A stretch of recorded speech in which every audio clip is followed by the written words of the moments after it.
Welcome back, listeners, to another episode of Susan Lopresti Wellness, Mind, Body, and Soul, the podcast where we explore the highs, the lows, and everything in between when it comes to a woman's life, her health, and all aspects of navigating the midlife landscape. I'm your host, Susan Lopresti, and today I want to touch on an area of health that I never talked about yet on this podcast, and that has to do with our wealth. So if you are feeling stressed out, and if you're always wondering how you're going to make ends meet, and you notice that there's more month than money, those are stressful times. And over the course of your life, being stressed all the time is going to lead to disease. So I have with me today Julie Murphy, and I just want to give you some information about Julie because I met her and I just knew she was perfect for my podcast and to speak to my audience. Julie Murphy is a Chicago-based certified financial planner and founder and CEO of JMC Wealth Management, Inc. Julie received her BS in finance from the University of Illinois Champaign-Urbana and her MBA from the University of Notre Dame. With 25 plus years in the financial service industry, Julie and her team have successfully served thousands of clients throughout the U.S. and abroad. Julie is adept at the critical, important financial and life planning aspects. Consulting areas include, but not limited to, portfolio management and asset allocation, including risk management, college planning, business and retirement planning, estate planning, life, disability, and long-term care insurance. Unlike other CFPs, Julie's approach is unique. She works with clients to uncover their relationship to their assets. Her time-tested program, PACT, which is an acronym for P, picturing yourself, A, accepting reality and awakening, C, choosing to change, and T, taking action. This has transformed countless clients' lives. So without further ado, Julie, thank you so much for coming on to my podcast. I'm so excited to have you. Thank you for having me. Woohoo! We're going to have some fun. Because I always say we work things out or we act it out. And we do it through our money, our health, or our relationship. So this is spot on. Very, very good. So let's start by talking about the emotional side of money. Well, we're all human beings. And one of the things that I find super interesting is that the financial field for years and decades has ignored the human heart. But every one of us has a heart. And so whether you're frustrated or super excited, you have emotion behind money, which is why that's the title of my first book. And so it's about whatever those emotions are that you're having about your money. We have to understand that every emotion has a frequency to it, just like every disease has a frequency to it. So like they know that cancer is at 52 megahertz and diabetes is at 44 megahertz. And so when you can measure your emotions and diseases on a frequency standpoint, going, there's a correlation here also to how you magnetize and attract wealth to yourself, just like you do good health. And so it's so tied to our success or failure, because when we let our lower vibrating emotions actually dictate our financial decisions, what you do is you wind up creating what I call leaky containers. And those leaky containers are like, maybe you get laid off from your job. Maybe you wind up with a divorce. Maybe you wind up with getting a pay cut, right? Like in 2008, 2009, I had clients who were getting $50,000 bonuses while people were losing their jobs and taking 30% pay cuts because the economy was shrinking and in a recession. And I started to ask myself, going, why is this happening? Well, when people are in alignment with their passion and their purpose, their hearts are happy, they then align themselves with jobs that feed their heart and soul. And so that vibration is higher because they're happier, they're more grateful, they're just having fun. And so they're attracting more dollars in bonuses and pay raises and promotions because they've aligned with their heart because they're happier.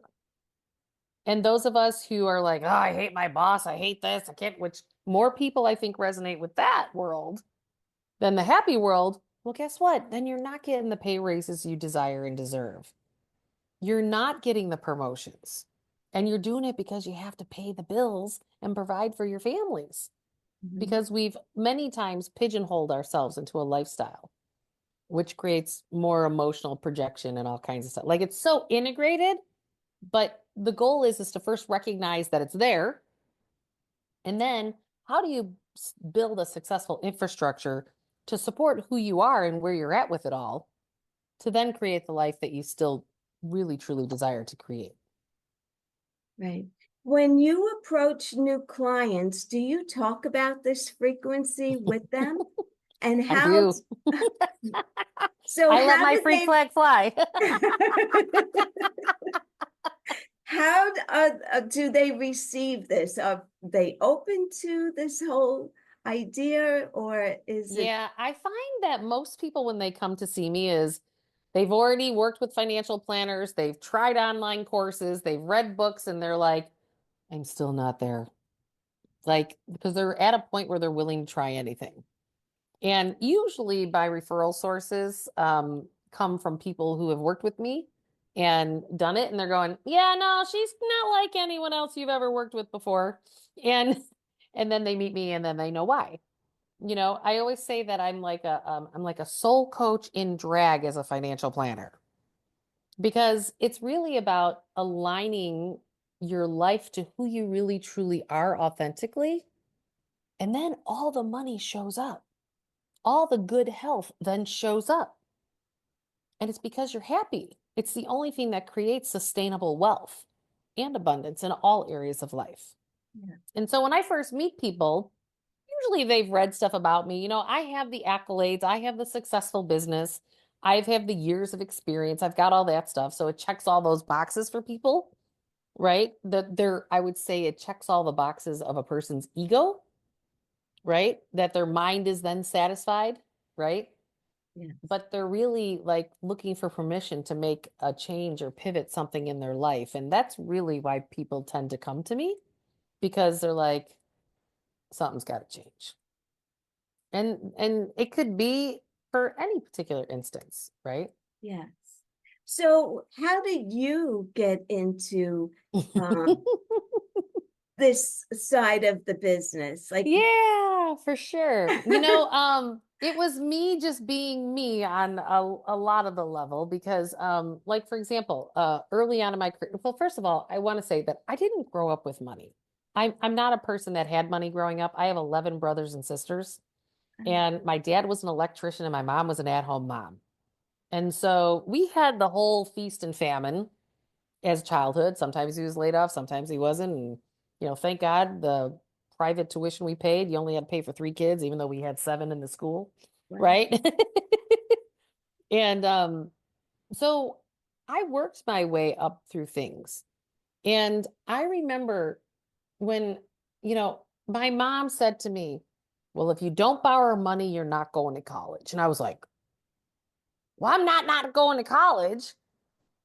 So I did the typical American thing. I came out of college with all this student loan debt, and then I bought my new car and I had car debt, and then I had credit card debt because I went on spring break like everybody else. And then I remember a few years into being a financial planner, I worked at a big insurance company when I first came out. And my boss pulled me in his office and he said, you have to stop hugging your clients when they walk in the door. And I looked at him and I was like, what? Like,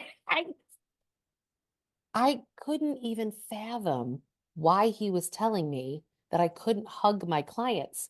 And that was my first instinct of going, I don't think I fit in the rest of the industry because they're all stiff suits with mahogany desks and they shake your hand. Yeah. You're glad to be here because I'm with you. And I was like, how can you not hug your clients? Like they're telling you their blood, sweat, and tears and where their fears are and where it's working, where it's not working, and all their dirty laundry. Like, how can you not hug them as a human? And well, good thing is I didn't listen to them. I kept hugging people.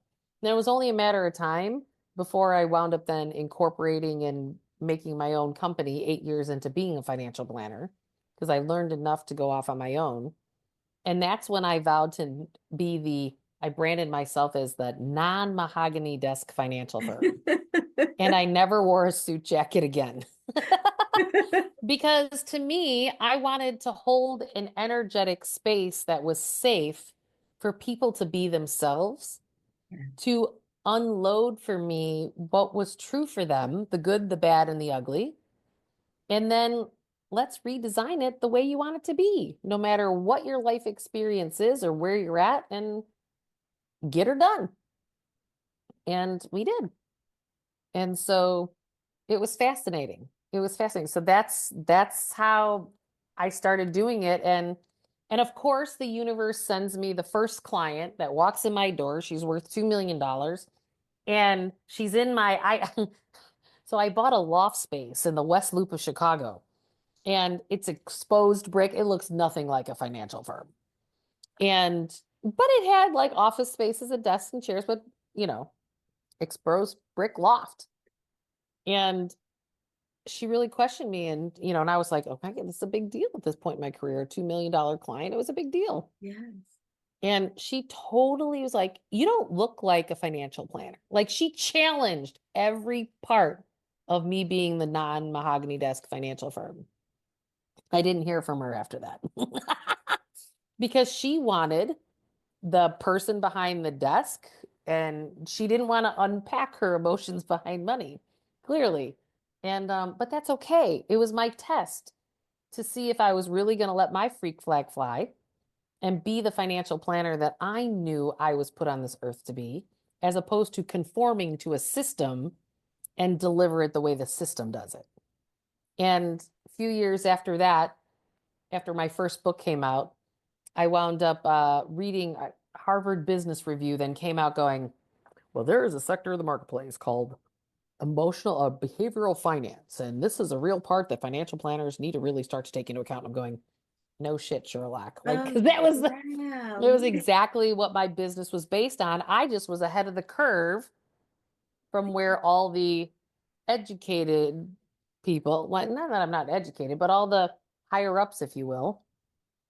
And now I'm considered an expert and people pull me in all the time because I've been doing it for 25 years. Wow, that's Yeah. unbelievable. Yeah. I just love it. I love the way you approach things because it's perfect because money is energy, right? Hmm. So, like everything else. 100%. And It how is. you feel about it, your mindset. So many people are afraid to make money. Hmm. Well, what Make would they? money and grow money, right? So I think it's two different aspects. There's income affluence, which is generating cash flow, right? But then there's asset affluence where you're building up assets. It's two different levels of emotional well-being to amass both of those. It's different. It's very different. Right. So, what are some of the ways the client comes to see you and they're not really into the whole energy woo-woo type of thing? But how do you approach this client so that they open up and say, okay, I'm willing to give it a shot? You make it about them. It's like if I'm sitting here 3 to 5 years from now, what do you want to create in your life? And the first question they ask me is like, well, what do you mean financially? And I'm like, I don't care. Financially or in your family life, your work life, I don't care. No one ever talks about the money first, ever. They always talk about, well, I want this for my career, I want this for my family. And then I'm like, okay, well, what about financially? Like, you've got this stack of statements that you gave me about where things are at, credit card statements, tax returns, account statements. And I go, what do you like or dislike about this stack of paper that I'm looking at? And they're like, well, and a lot of times people have some war story about someone in the financial services industry did them wrong. I hear that often, right? Or they made poor choices and they regret it. Or a big one is, I'm so far behind and I know I'm behind and I just need to right the ship. And I'm like, okay, but it's really important in the process that I walk people through that I want you to dream the life that you want to create before I look at your reality. Because if we only focused on your reality first, that doesn't vibrationally feel very good, right? Like, it might depress you. It might bum you out because of the choices that you made in the past, aren't where you want to be right now. But that's why also not only looking at your reality, it's accepting the reality that you've created thus far. Because in that acceptance, what you do is you actually create emotional space for the new to come in. And oftentimes there's a grieving process there. And that grieving process might come out like if you're married, grieving process might come out as like you're screaming at your spouse for doing stuff wrong, right? It might come out and going, yeah, I can't be married to this person anymore. It could be like, you know what? I'm done with this boss. But the grieving process comes out in different ways. And it's just the fact that you're sad that it hasn't turned out the way that you had hoped when you made all those other decisions. And I would say that's the majority of people that I meet. And then as we do that, we unpack that. I come up with, like you had said, my packed process, taking action is the last step that I do with people. But in that taking action step, because I'll get a read on how woo woo a person is or not at all when I meet them. So some of their action plan may be like, I have 3 layers of strategic alliances that I work through. One are the normal ones. I have estate planning attorneys and accountants and mortgage brokers. Then I have what I call the tweeners, those strategic alliances that can help people like maybe family counseling or career counseling, things to help in the areas of their life that they're not really aligned with yet. Other professionals, and I have those. And then I have the layer of strategic alliances that I call the esoteric strategic alliances. And that might be a body worker or an energy healer or, and depending on how out of box that this person is or how they, the lowest step that if people have a lot of anxiety about money, the first step that I give them, and I put this on their action plan to take action, is have you ever listened to like meditations or anything? And today most people have, done some kind of like, music while you're sleeping or something like that. And I have a couple resources that I think are really good to help people, to help that subconscious mind start to shift. And most people are open to that. So that's where I start people at if they haven't yet, because it's about 97% of our response comes from our amygdala. And that was hardwired by the time you're 7 years old. And if you're not starting some rewiring there, and I tell people, I'm like, put the thing on while you go to sleep. Just press play and go to sleep. After 6 weeks of doing that every day, you would have repatterned some of your limiting belief patterns that are creating the reality that you've already created. And I would say the majority of my clients actually are pretty open to starting with that. Now, they're willing maybe to listen to me telling them that they got to do it. Sometimes people need a nosebleed and they need to get a hit on the head with a couple more life experiences before they actually listen to me in these esoteric, suggestions. But some life tends to humble us, right? If we don't shift when we're meant to shift, then some life experience will humble you and then get you to the next place. And so hopefully that doesn't happen.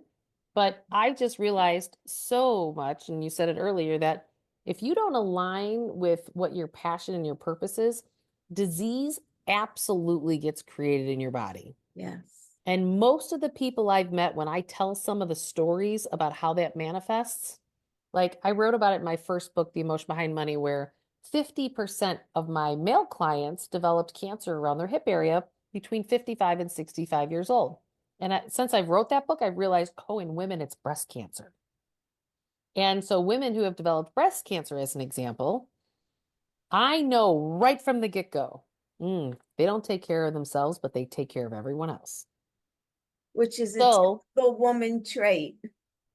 and it's the emotional cause of breast cancer, according to Louise Hay's books and her book called Heal Your Body. Yes. And so I'm like going, so what are you doing to nurture yourself? Like, I'll put on my action plan that the woman has got to do these things to nurture herself that are based on the life that she wants to create, that she told me she wants to create.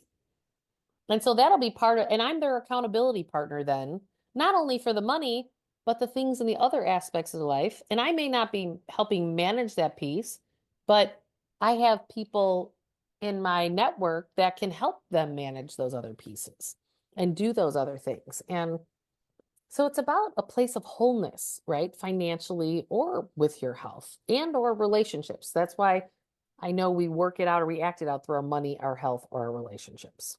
So what would be one piece of advice that you would give a woman who is taking care of everybody else but herself? Well, it's really interesting. If I can share a story there. Yes. So my mom passed this last March. And last October, I said to my mom, I said, Mom, for you to shift this disease that you have, you need to plug into the world differently and love yourself more than the way you've loved everybody else your entire lifetime. And her response to me was, Jewel, I think I've plugged in the world just fine. I don't think I'd change a darn thing. And I knew right then and there I was going to just love my mom as she went on her journey through her disease, because she didn't want to, she could not, it was for her in her disease process, she was too tired to then love herself enough to start to curve the disease, right? And so the advice that I would give somebody is that it's about that you love, and it's not about not doing for others. This is an and conversation, not an either or. It's like, love yourself as much as you love everybody else. Give to yourself as much as you give to everybody else. Because if you forget yourself along the way, you're creating disease in your body. Like, it's happening whether you're aware of it or not. And one day you'll be aware of exactly where it's stored in your body. Like, I've seen this so often, it's not rocket science to me anymore. It's like a predictable outcome. And so it's just about doing those little things that love yourself enough. And it doesn't, you can't do it in a big way at first. It may just be as little as somebody asked you to do something, you go, no, thank you. It could just be like, no, thank you. And then you're inside going, oh my God, I can't believe I said no. And how are they going to react? And what are they going to do? And I'm not really sure how to handle that. And that's what's going on inside of you, right? Uh-huh. And you just go, no, thanks. And you're like, I don't know what to do. It's like, I don't know what thing's about to hit me, but yeah, no, thanks. It could start as little as that. But you have to build the muscle to love yourself. And that's the part that's so mimic. We were taught to be arm candy, to shut up and be quiet, be seen, but be quiet. And even if you're not that person, like, I'm a feisty Irish girl, A-type personality, but it is still in the cells of my body from generations prior. Yes. It's still there. Yes. It's still there. And it still challenges me to this day. Yes. I remember growing up, my parents would take us to a relative's house. We were little, me and my brother, and my parents would say, now I want you to be good. Children are to be seen and not Not to be heard. heard. And I was so aligned with whatever they said I did. And my brother was the complete opposite. He was like, oh, they told me to behave, so now I'll be jumping off this sofa. And he was like a wild man. And I Right. was, but yes, and it becomes instilled in you. And it took a Right. lot to break free Right. of those. Yep. They like chains almost. You're They're absolute chains. They're yeah. absolute chains. It's like the story of like I literally just taped my audiobook, and one of the stories I talked about is the fact that you chain a baby elephant to a stake and it can only go so far, just like a dog on a leash, right? Yes. And you take the elephant off the chain, but off the stake, but you still keep the chain around their ankle, they still think they're attached. Yes. So they still don't go anywhere, Yes. even though they could crush you. Right? It's that entrainment that's in that subconscious mind of ours. Yes. And it's like, you just got to bust out of jail. You just got to choose. That's why choosing to is the third step in my process. You have to choose to change. You have to choose to bust those chains that bind you. And usually those chains are ones that you've self-created yourself. Yes. Right? And you just have to say, oh, yeah, I had some limiting beliefs. Oh, yeah, now I'm seeing it a little bit more. And oh, yeah, now I need to change that. Wow, And that's just make the incredible. choice and do it. So, Julie, the other thing you mentioned to me that you did work with Deepak Chopra. So tell me about that. Yeah, it's funny.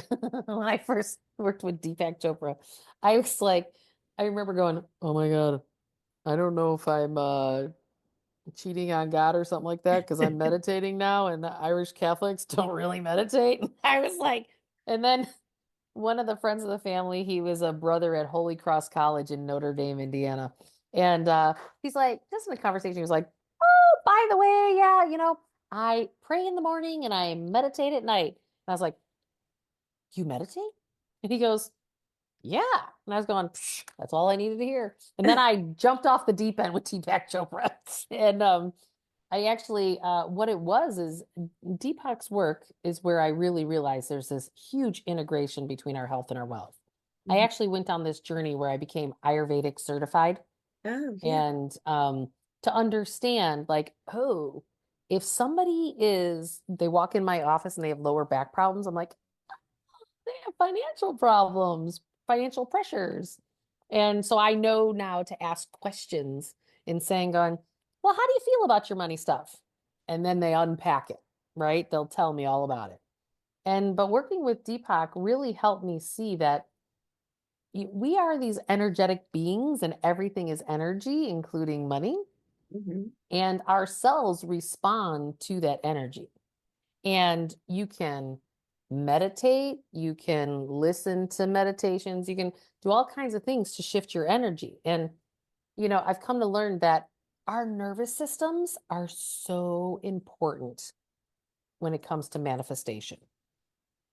Meaning that if you have a hijacked nervous system, so you're anxiety, frustrated, ticked off, angry, sad, whatever, it causes your physical body to contract. And in that contraction, you are blocking the energy of your spinal cord, which leads to your pineal gland, which is right in the middle of your brain. And think of your pineal gland as the light at the top of a lighthouse that's actually calling in the signal of what you're going to attract to yourself. So if you're a woman who's sitting around part of your Stitch and Bitch club and you're sitting around talking about all that stuff, well, that's your vibration and that's your light bulb and that's what you're going to attract more of. And we don't realize how much that our thoughts, our words, and our feelings manifest our reality and has everything to do with our nervous system. And so what I learned working with Deepak all those years is that, oh, wow, yoga poses open up your whole physical field. Not only does it make you feel good, but it actually opens your physical self up, which opens your energetic body up. And I started to realize we don't end in these physical meat suits. We have 32 layers of our auric field. It's like an energy bubble around us. And there's 32 layers. In Deepak's work, that's your subtle body. And your energetic body goes to places before you actually physically go there. And I learned all this through working with Deepak. And I'm going, oh, is that why, like, when you go somewhere and you're like, oh, I feel like I've already been here before? It's like, because your energy body was already there. And Deepak's so brilliant. Yes. He's amazing. I don't even know how many books he's written, but yes. And I've read them all. I've read them all. And I've gone to all of his programs and I've done all of his stuff. And And I think it's because he's esoteric, but also very, very smart. And that actually um, really aligns with who I am, right? Like I love that he challenged my brain in terms of what my thought process of how the world worked. And when you start to see that everything operates in the quantum field, and then we all think that we need to live life block and tackle and do this dailiness. You do this and then you get this, and you do this, you get this. Uh-uh. There is a quantum field here that, like for an example, I was at one of Deepak's symposiums and I'm sitting there and I had met this energy healer through in Sedona, Arizona. I was referred to her from a psychic medium that I went to. And I was just like, oh, this is fun, right? It was kind of like entertainment for me. But I did this work with this woman and she's like, okay, I'm cutting these energetic cords that are cutting your DNA. And I was like, okay, thanks. I was like, I don't know if this lady's smoking crack or if she's actually like, well, it was these cords with that I have to just do whatever the guy says. It was some kind of pattern in my family lineage. And my husband at the time would always say to me, your dad says jump and you say how high. And I'm like, shut up. He's my dad. He's an old man. Stop. Like, I was just like, stop. Right. I came back to Chicago after working with this woman in Sedona. And my dad had just had 2 strokes. And he was like, Julie, you got to take care of this. And normally I'd be like, got it. I would change anything in my world to go do what he needed done. And I was just like, well, Dad, no, I think you have to figure out how to learn to live post-stroke. And he's like, okay, well, I'll learn to do that after you take care of this. And I was like, I no longer had that hook inside of me to have to jump when my dad said jump. Wow. And what does this have to do with Deepak Chopra? So I had done this work with this woman in Sedona for a few years because I'm going, holy shoot, this is really great. I want to do more of that. It's like the chains, the shackles that binded me were cut. And I was like, there's something to this energy field thing that Deepak's keep talking about because I'm now experiencing it in my own life. So I go to this symposium, this quantum physicist is standing up on stage with all these formulas and all this stuff that I could never explain. And he goes, if you find one of these people who work in the holographic layer of the universe, you can get something done that would take 10 years of traditional psychotherapy in 30 seconds flat. And I was like, that's that lady in Sedona, the crazy lady. And I was like, Not she so wasn't so crazy anymore because now I had the scientific proof that all scientists realize that in the quantum realm, there's a holographic layer of the universe.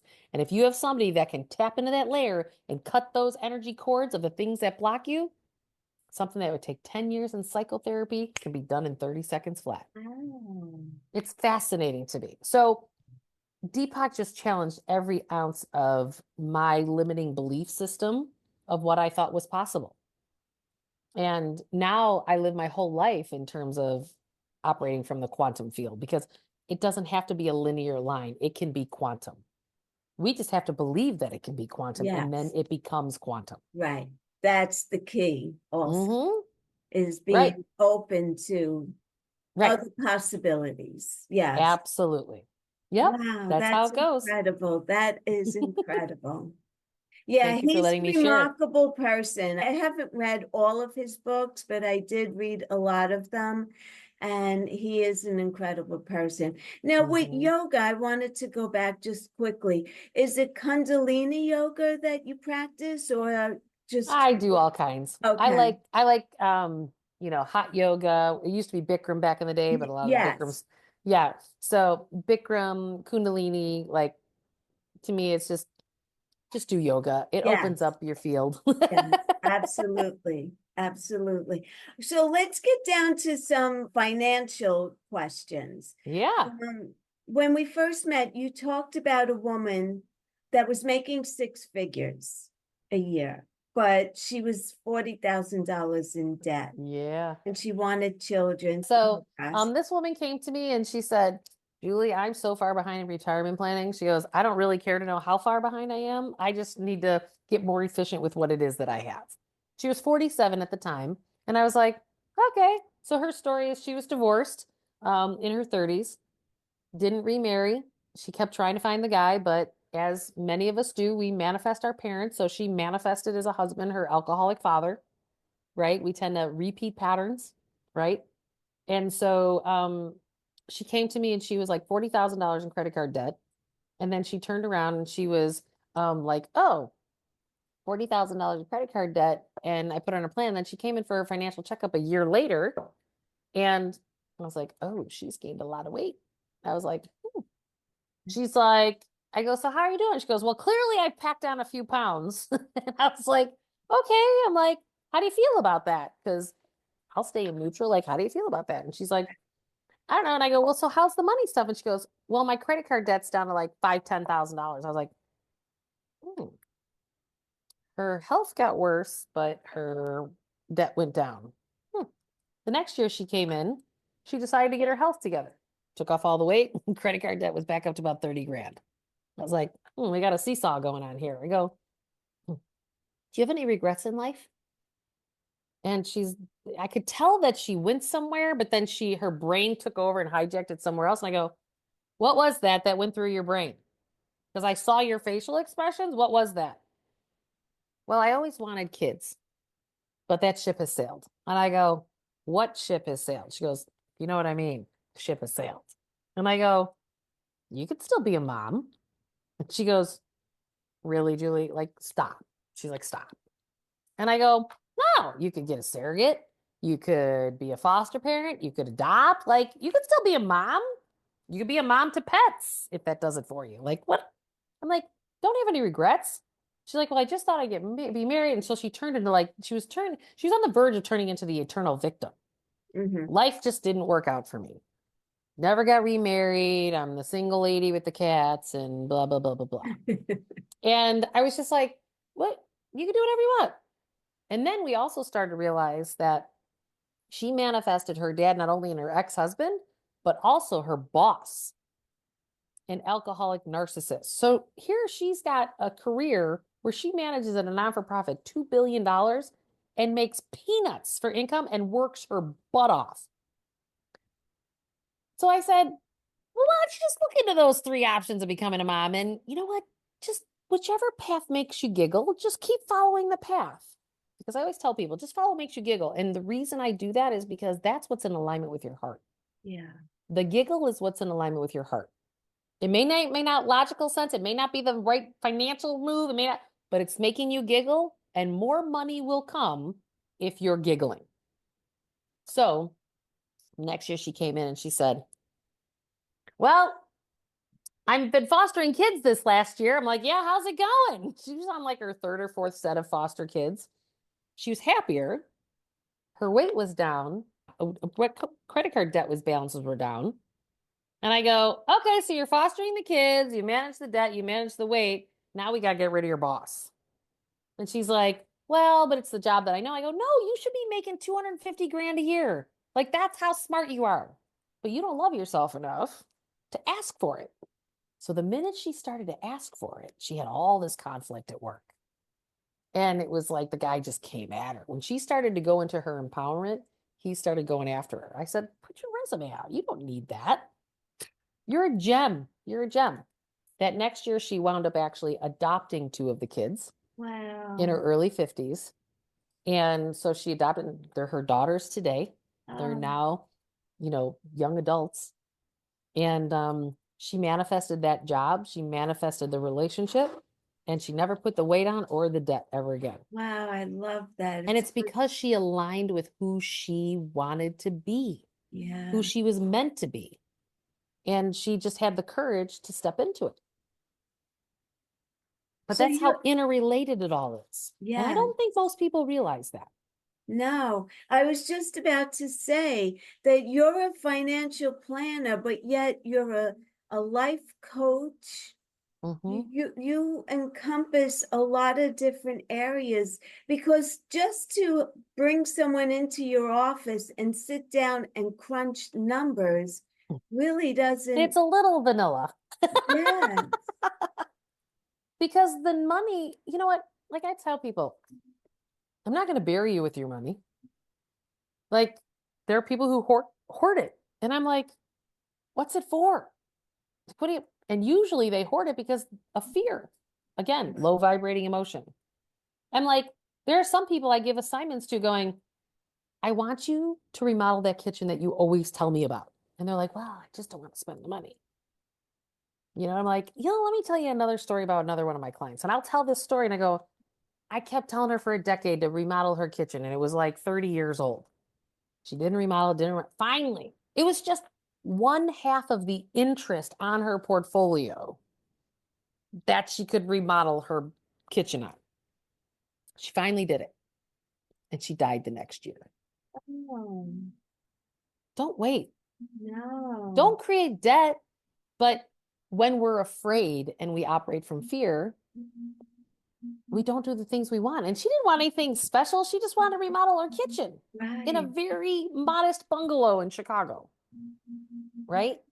So you can create anything that you want, but remember, like whether you're holding on to it or maybe you're a leaky container and you're a spendthrift, right? But that's just your emotions acting out too. Like instead of the next time you want to spend, if you're a spender, don't. And then watch what emotions come up inside of you because something's trying to come up and out. Don't spend and just cry those tears. Don't do it. Go beat a pillow with a tennis racket. Right? Get it out because the only way to the other side is to get the emotions out that are stuck in your physical body. It's the only way to the other side. Wow. It's so true. It's so true.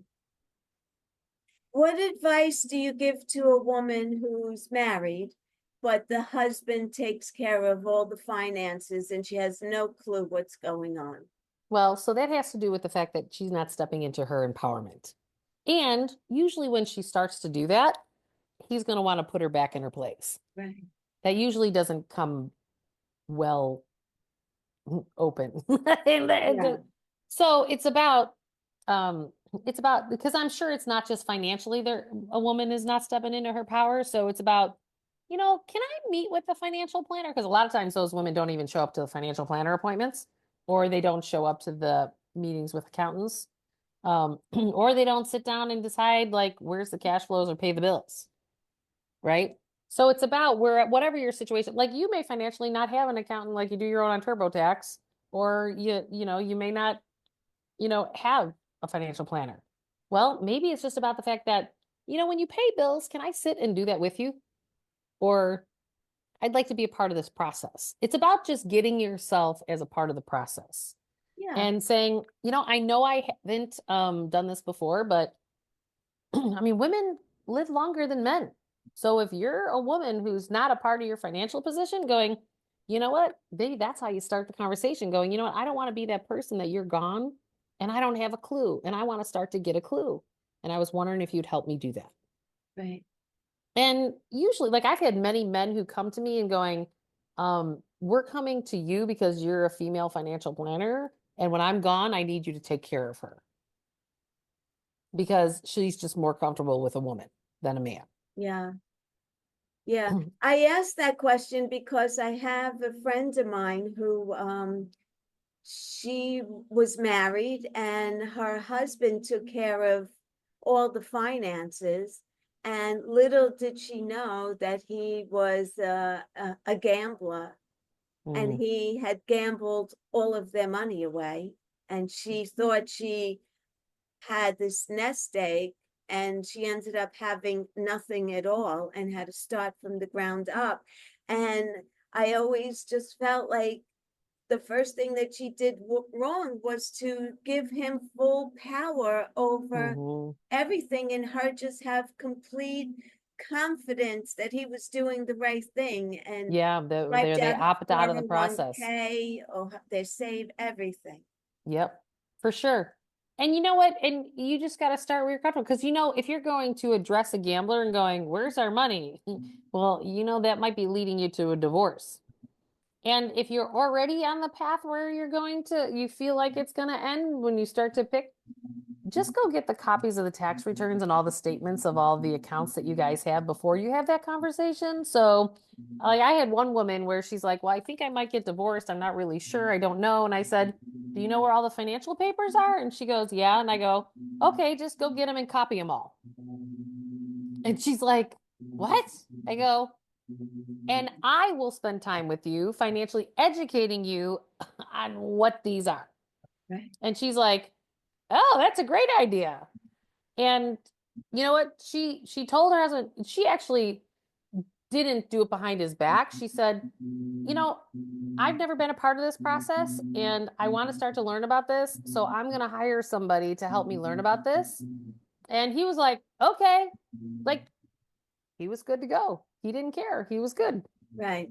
Well, he had nothing to hide, clearly. Yeah, clearly that one had nothing to hide. Yeah. Yeah, if they're reacting to you, they have something to hide. Yes. Because Well, they're going to try to make it like it's your fault. Yeah. She Yeah. ended up divorcing him. So that was the end of that situation. But Right. yeah, I think it's not wise for a woman, even if you trust him 100%. I mean, God forbid, if he was to die like an accident or a heart attack, you need to know like where your stuff is and what it's all about. So I feel Totally. like I wanted you to voice your opinion on that.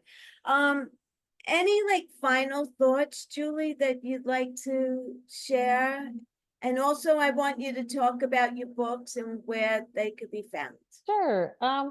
You know, it really just is about loving yourself up and above anything else, and or along with as you're loving everybody else. You're no good if you don't take care of yourself. Like you're way stronger if you take care of self along with taking care of other people. And you can learn from your experience and you can teach from your experience. And whatever it is in your life, if it's not making you giggle, that means your heart's trying to tell you to shift. So that's where love yourself enough to go do the things that make you giggle.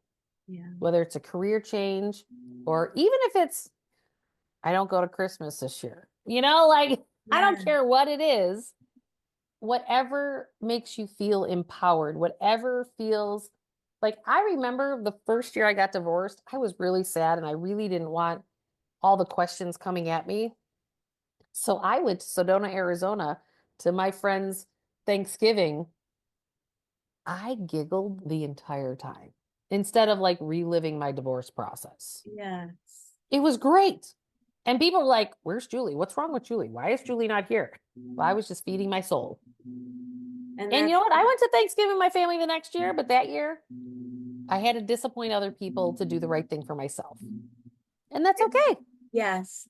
It's hard as a woman to feel like you're disappointing your family, but sometimes it's a matter of survival. 100%. Personal survival. 100%. Yeah. And by all means, you know, I'm at juliemurphy.com. My wealth management firm is jmcwealth.com. And, you know, my books are on Amazon. I have a YouTube channel, my Instagram, Awaken with Julie. And, you know, I have online courses, free workshops, group coaching, you know, so wherever it is that you're at, whatever price point is affordable, whether it's my free stuff that I give away or my courses or my one-on-one help, I have something for everybody at any place where you start. Beautiful. And I will put all the links in the show notes so my listeners could go back, they could check you out and thank you. Read some of your books. And Julie, I appreciate you coming on so much. Thank you. You're a pleasure to listen to. I could talk to you all day long. And well, if you get any other updates from your audience that they want to hear more, well, let's talk about it. Yes. Let's help them. Absolutely. Thank you, Julie. You're Happy welcome. holidays. Merry Christmas. Thank Happy you. New Year. And we'll Thank you stay so in much. touch. Thank you. Sounds great. Thank you, Okay. Susan. You're welcome.